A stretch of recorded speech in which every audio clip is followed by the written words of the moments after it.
volunteer program at Archives 2, and while we've had it here for a few years, it really took off a couple, 2.5 years ago when I first got started. The program here is really part of a larger program with Archives 1 as well.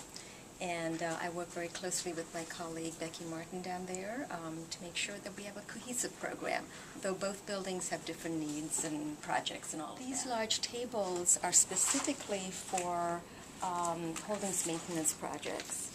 And let's talk here with,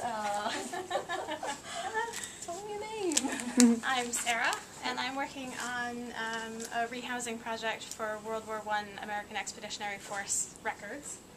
So that's what we have here. And what I'm doing is saving space. So I'm going through and looking for triplicates and quadruplicates and 10th copies of things and taking them out so that we keep 2 excellent copies of every single record that we have. And we've also unfolded and smoothed out and put in protective covers, things that need to be in protective covers, and put everything in these nice big legal-sized, acid-free, wonderful boxes. Sarah, you also have another project that you help with here. I do, that's right. I also help answer reference letters for the reference department, so when people write in looking for information on Navy deck logs, your letter might come to me. And I'll go look in the deck logs, so veterans, for instance, would like to know where their ship was at certain times, or what was happening on a certain day on that ship, and I'll go look that up for them. We have just tons of projects. We sort of have, I think, 26 different projects going on right now. Some are group projects. The holdings maintenance one is a big, large project where we might have 35 people working on it at different times. There's another online project with Vietnam records, and we're redoing the captions, actually annotating the captions. They're on Footnote already. So that's a still pictures project with Ed McCarter. And we have about 25 different volunteers who come in to do that.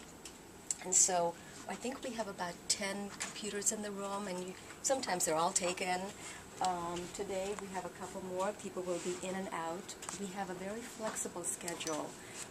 So you just never know who's going to be here. The Archives Volunteer Association has been around for quite a few years, and I wanted to, I sort of thought about it because Linda was the secretary this past year. Do you want to say something about NAVA? It's a stimulating organization for the volunteers to join.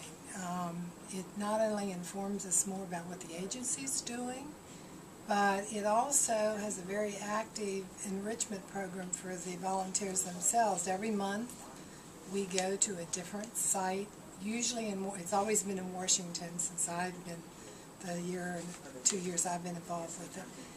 I've seen more of Washington in terms of places to visit the tourists might not even know about.